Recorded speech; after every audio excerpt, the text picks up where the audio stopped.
Hi friends, मेरा नाम अभिषेक चौहान है और आज मैं आपसे बात करूंगा अवेंजर्स एंड गेम के बारे में। अवेंजर्स एंड गेम पिछले फ्राइडे को ग्लोबल लॉन्च हुआ। एक्चुअली चाइना में वेडनेसडे को फिल्म रिलीज हो गई। और अगर हम बोले फिल्म के बिजनेस के बारे में तो I fall short of vocabulary to describe the kind of business this film is doing. क्या हम इसको एक्स्ट्राऑर्डिनरी बोल सकते हैं? नहीं। क्या हम आप इसको फिनोमिनल बोल सकते हैं? नहीं। ये इसको डिस्क्राइब करने का वर्ड नहीं, the kind of collections this film is doing across the world. अगर हम बात करें यूएस की, तो यूएस में it has broken all previous box office records.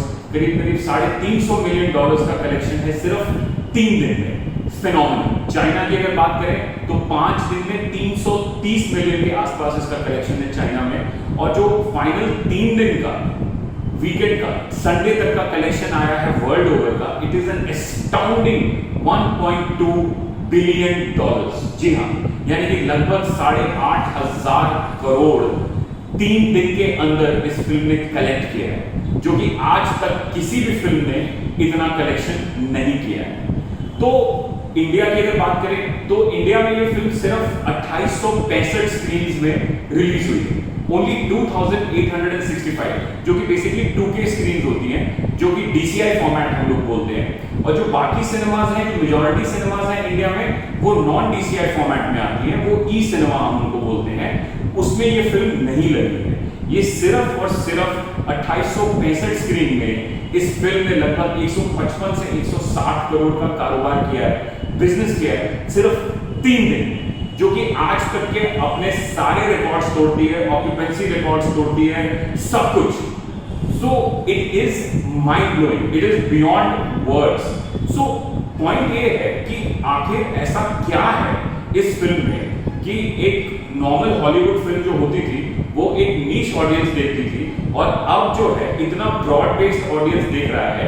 और ये कलेक्शन सिर्फ बॉम्बे, दिल्ली, कलकत्ता में नहीं हो रहा है, बड़े बड़े शहरों में, ये छोटे छोटे शहरों में भी, बिहार के छोटे शहरों में, उत्तर प्रदेश के छोटे शहरों में, मध्य प्रदेश के छोटे शहरों में, जहां पे भी 2K स्क्रीन है, वहां पे ये फिल्म हाउसफुल चल रही है। क्या 3D फॉर्मेट बोल लीजिए, क्या 2D फॉर्मेट बोल लीजिए, this film is breaking box office records across the country.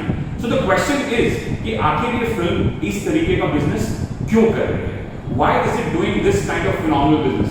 तो सबसे पहला पॉइंट है कि हमें मार्वल की, MCU की हमें हिस्ट्री देखनी होगी कि उन्होंने जब अपनी ये फ्रेंचाइज बिल्ड करनी शुरू की अराउंड आयरन मैन, हल्क और कैप्टन अमेरिका, तब से इन्होंने अपनी सारी फिल्मों का केंद्र कैरेक्टर्स को रखा है और इन्होंने अपने कैरेक्टर्स को डेवलप किया है।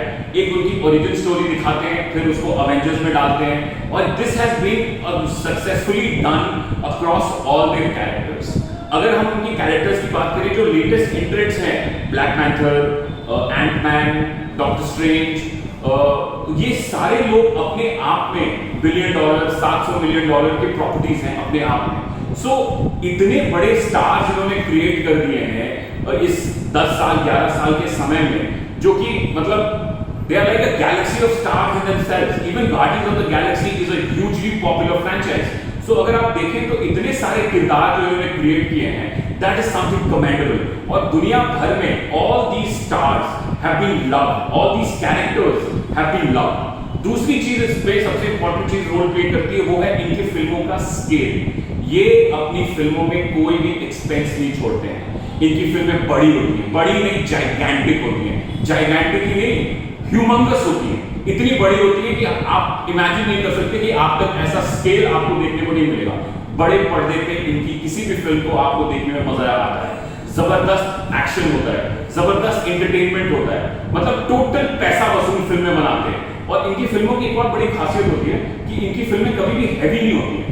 एक अच्छा मैसेज होता है, कैरेक्टर्स की अपनी अपनी बात होती है, अपने अपने लिमिटेशंस या फ्लॉज होते हैं, लेकिन एंटरटेनमेंट बहुत जबरदस्त होता है इनकी सारी फिल्मों में। तो बॉटम लाइन इनकी फिल्मों का रहता है कि ये हमें होलसम एंटरटेनमेंट देने के लिए ये फिल्में बनाते हैं।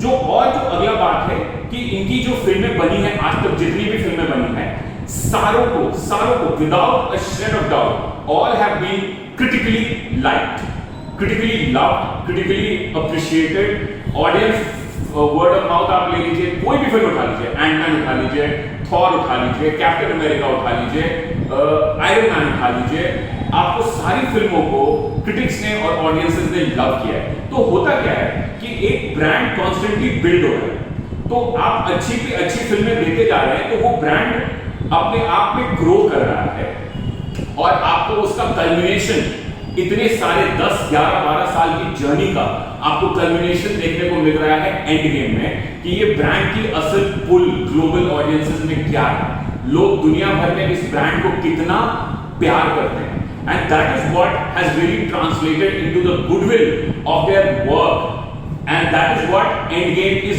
रीपिंग। अगर आप दुनिया भर में भी उसके कलेक्शन हो रहे हैं, ये ऐसा नहीं है कि एक आइसोलेटेड फिल्म आई और इसने इस तरीके का बिजनेस कर दिया, ये एक हिस्ट्री है, एक ब्रांड का क्रिएशन है over a period of time, जिसका आप कल्मिनेशन एंड गेम में आप देख रहे हैं।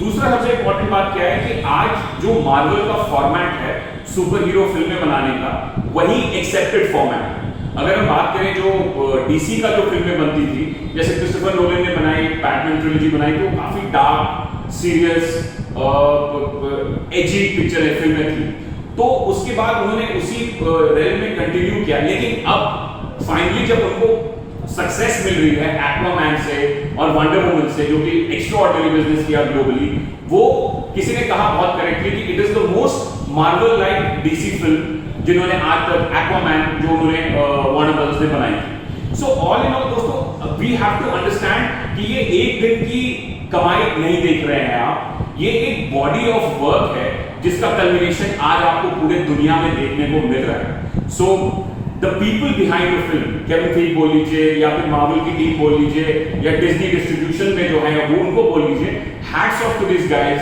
Hats off to the cast, hats off to the crew and specially the guys who write the scripts. बहुत जबरदस्त, मतलब इससे ज्यादा पैसा वसूल एंटरटेनिंग फिल्में आपको दुनिया में शायद आज के डेट पे नहीं मिलेंगी।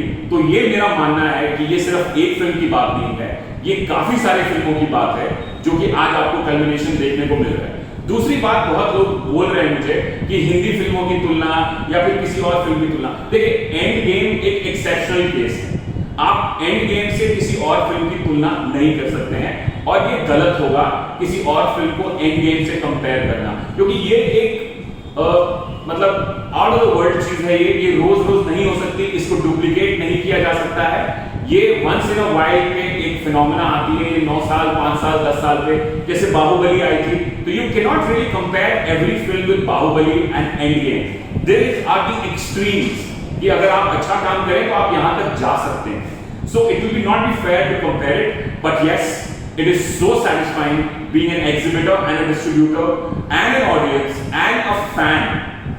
It is extremely satisfying to see the way Endgame is going. और मेरा अपना पर्सनल मानना है कि ये फिल्म 3 दिन में अगर $1.2 बिलियन का बिजनेस कर चुकी है, तो मुझे लगता है कि ये फिल्म कुछ नहीं तो $3 बिलियन का बिजनेस जरूर करेगी world wide, because word of mouth is exceptional.